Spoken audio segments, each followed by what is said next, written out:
পাঁচজনকে সবচেয়ে বেশি ভালোবাসে, এছাড়া শিয়াদের কাছে সব সাহাবীরা কাফের। আবু বকর, ওমর, উসমান, এগুলো এরা হলো কাফের। নাউজুবিল্লাহ মিন যালিক। আর শিয়াদেরকে আমরা অনেকেই মহব্বত করি, ভালোবাসি। তো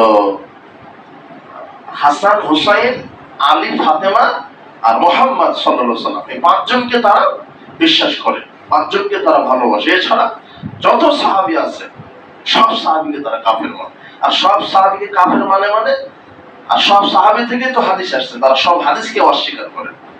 রাসূল বলছেন, লা তাসুব্বুল আসহাবি, তোমরা আমার সাহাবীদেরকে গালি দিও না। আমার একজন সাহাবী যদি একটা খেজুর আটি বা একটা সিকিসা যদি দান করে, আর তোমরা যদি উহুদ পাহাড় সমান দান করো, তাহলে একজন সাহাবীর দানের সমান নেকি তোমরা কোশ্চেন কালেও তোমরা পাবে না। মানে আমাদের একটা উহুদ পাহাড় সমান স্বর্ণ দান করলে যত মর্যাদা, একজন সাহাবী যদি একটা খেজুর আটি অথবা এক সিকি পরিমাণ কিছু দান করে, আল্লাহর নিকটে কোনটা ভারী বেশি? সাহাবীদের। সাহাবীদের মর্যাদা কত বেশি। এই সাহাবীকে শিয়ারা গালি দেয়।